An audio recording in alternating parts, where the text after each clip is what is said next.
So we have all heard of the original films like Transformers 1 being better than the sequels like Transformers 2 and 3 and stuff like that. Um, but today I'm going to flip it over and give you 5 sequels that did better than its original film. Um, this list weren't easy to make, so let me get straight into that for you. So, ladies and gentlemen, welcome to another video on a lovely Friday evening. It was the night before the chase, and you'll hear the rest tomorrow. This video weren't easy to make. Took a lot of time and effort, so let me show you what you could do if you like one of my videos. I know it might make you seem stupid, but just click that subscribe button, because apparently 70.4% of you are not subscribed. If you don't believe me, there's your statistics. 70.4% of you. So I want to get that down to about 65%. So please just hit that subscribe button. Yeah, without further ado, let's get into today's video. Coming in at the number 5 spot, we have From Russia with Love.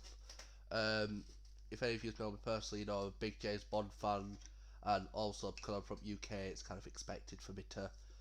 It's no surprise James Bond is an absolute smashing character,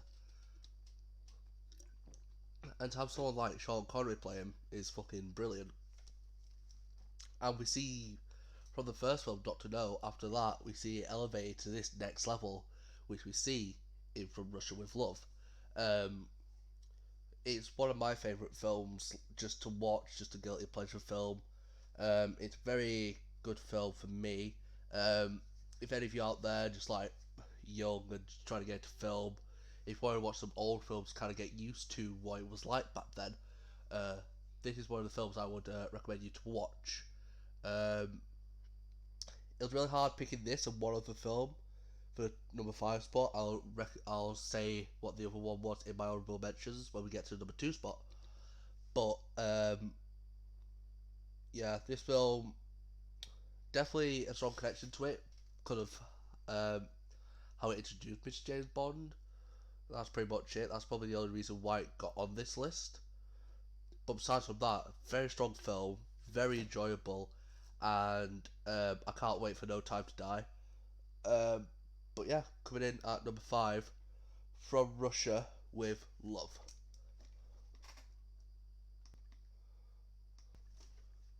Coming in at number 4, I have got Spider-Man 2. The Sam Raimi Spider-Man 2 to be more exact. You can see right here. This is one of my favourite superhero films. I think I did my top 5. No, I did my top 5 Marvel actors. Spider-Man was number 2. I'm doing my top 5 favourite superhero films for you guys if you want. Who cares? But this is one of my favourite, and if I'm being honest, I may have not been old enough to watch this in the cinemas, but by God, what a spectacle it would have been to see someone like that with just Dr. Octopus, Doc Ock, one of my favourite, most underrated villains.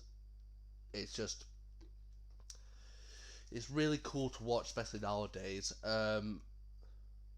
The mental health issues Peter has in the film as well, which we see about half an hour after this. It's just amazing to see that even a superhero can be as vulnerable as Peter. We already see some of his vulnerabilities with the death of his uncle, but I don't really see that as a weakness. I see that as a more of a strong point to push Peter to becoming a superhero just because of his uncle's sake. And just the acting in this film was incredible. Aunt May was brilliant. Rosemary Harris, I think her name was. Kristen Dunst as Mary Jane. I found her a bit off, but she's still my Mary Jane to me. Harry Osborn was top notch, and honestly, it's one of my favourite films. But I put it at number 4 because the next 3 films are so fucking good. I don't think this could ever beat that. So coming in at number 4, we've got Spider-Man 2.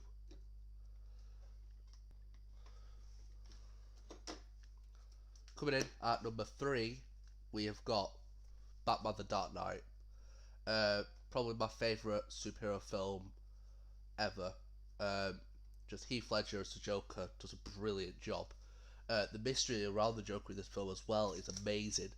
Um, Obviously, speculation that he's a former military man himself.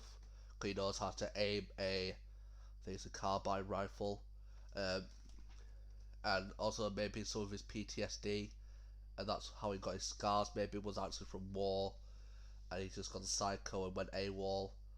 Uh, Christian Bale's Batman, I don't have an issue with it. Maybe the voice could be doing with not over exaggerated as it was.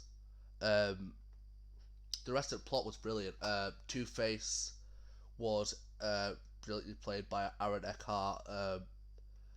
It definitely had a quote that kind of has kept with me since the film came out, and that was, "You either die a hero or you live long enough to see yourself become the villain." That's very true. Everyone who dies is seen as a hero, pretty much, besides from Hitler and all that. We just superheroes and just heroes in general, if they die at a younger age just doing something, it's just seen as a good act. I'm trying to think of a great example. Um, Tiny Tim from A Christmas Carol. He did nothing much to help the society. He was just a little kid that had a good heart, and he was seen as a hero in Scrooge's eyes because he kind of gave Scrooge back his humanity. And yeah, that quote really stuck with me. The events of the Dark Knight are really cool. The fight for Gotham's soul is intriguing. It's something we haven't seen before. See the Joker fight for his own home. We see him cause chaos like we have done with Jack Nicholson's Joker, Mark Hamill's Joker. I know there's more like Summit Romero. Can't remember his first name, but this is number 3 because the other two are just. It's just a really good list because there actually are some good sequels. It's just because of how rare it is to come by nowadays.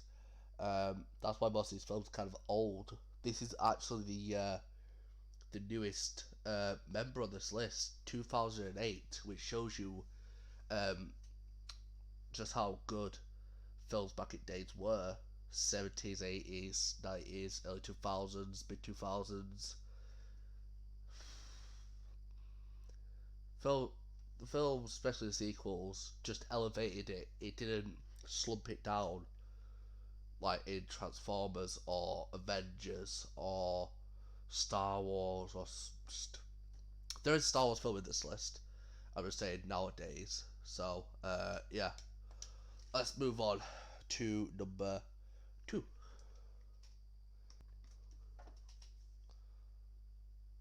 Coming in at the runner-up spot, we have got Terminator 2.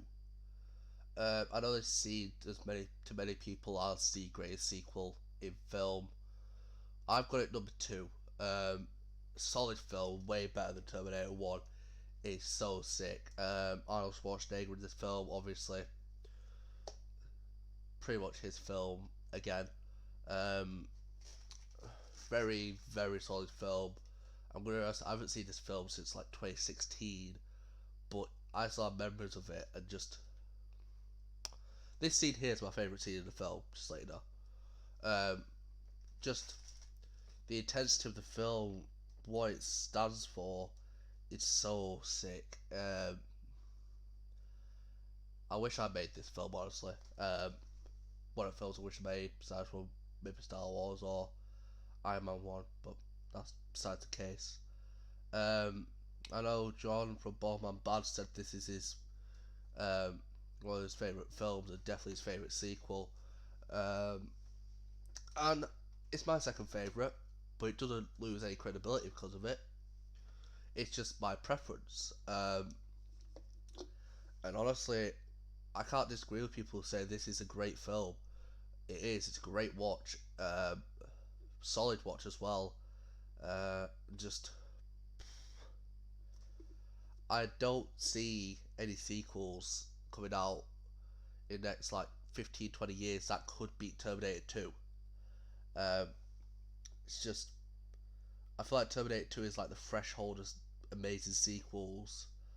Besides from the number one, I feel like number three, four, five could be beat. Actually, number four and five could be beat. The top three are kind of there, going to be there for a long time for me, in my opinion. Um, but yeah, I had to put it number two. Number one is just personal to me. So yeah, moving on to number one.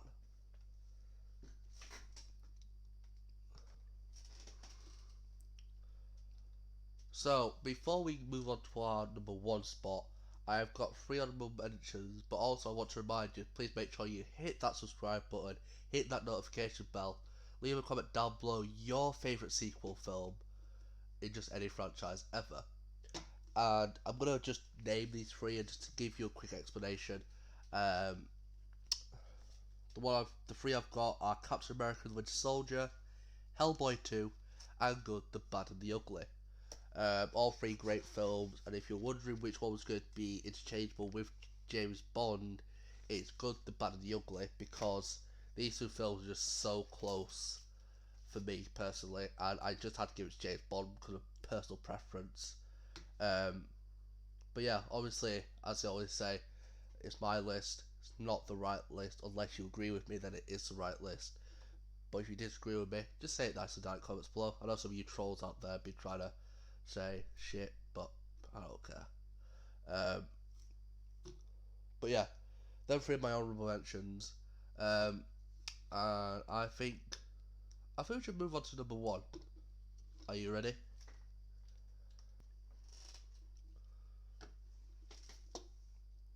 Coming in at number one, we have got Star Wars Episode 5 Empire Strikes Back.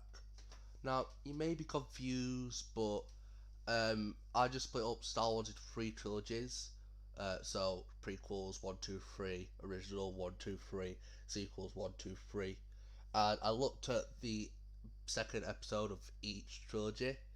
And if I'm being honest, I feel like episode 3, well, episode 5 did way better than episode 4. Uh, Empire Strikes Back is always considered one of the best films ever.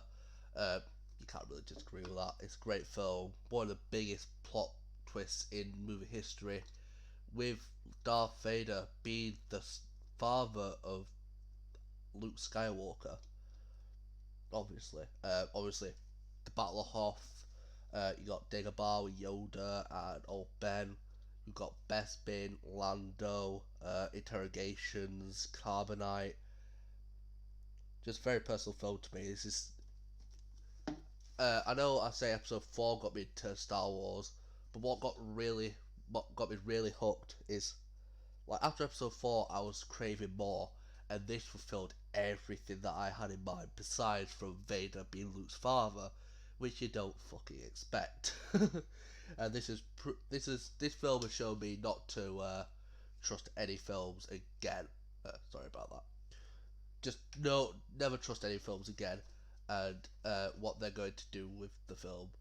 Um, George Lucas has definitely shown that you need to keep attention to detail in everything in this film, and I agree with it. Rock solid film, rock solid acting.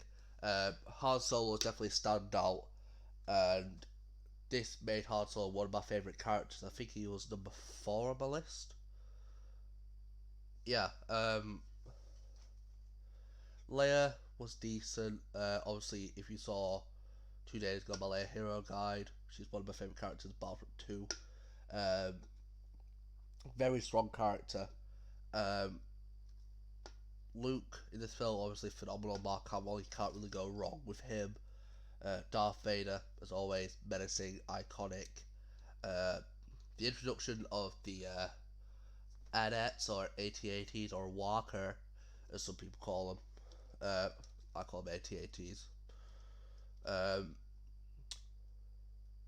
they definitely the AT-ATs cause a lot more controversy than I feel like they should, like how you pronounce it. Just pronounce it any way you want. Just, if someone said it a different way, who cares? Um, Obviously, we are introduced to Vader's master, Emperor Palpatine, who I think is the best movie villain of all time. Um, just to know that Vader isn't directly the one who is taking control of everything and is making everything done. There's actually someone in the shadows, which is Palpatine, which is something I love tremendously. And just to know that Vader is a victim in this instead is a great storyline. Obviously, we don't find that out until Return of the Jedi, but you kind of see it. He's just playing with his mind. Just he's playing his mind like a guitar perfectly, and he's got him on a string that is more powerful than God itself. Until he quickly deteriorates when he throws him down a reaction shaft, but who cares? But yeah, that's my number one spot, ladies and gentlemen. I'll talk to you in a minute about what is going to be coming up. So, ladies and gentlemen, that is the end of the video. But I just wanted to talk to you guys about what's happening tomorrow. The chase with Team LDG and Team Nzo, Chris Knight as the host on Brew Review 3000. I will leave a link in the description for it, so you can all go and set a reminder for it, because notifications are sometimes a bit laggy behind. And honestly, I don't want you to miss this. We've put a lot of effort into it. We pushed it back a week, of course, because we are working on something big for it. We are nearly finished, and I can't wait to show you what we've been working on. After that, I've got 4 videos planned this week. 1 Battlefront video, 1 ranking video, and 2 film related videos. I'm wanting to kind of keep it like that on a weekly rota. The 1 Battlefront video will either be a hero guide or gameplay. The ranking video this week will be, I think, top 10 films of all time. I know that's a bit of a basic one, but it's kind of changed a lot since I did a live stream of that with Chris, John, and JJ. It's changed a lot.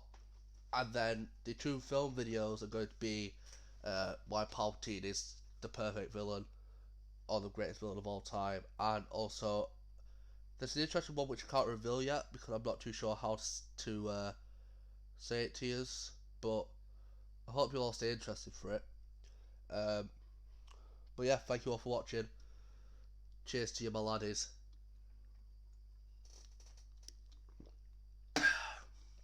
Take care and peace.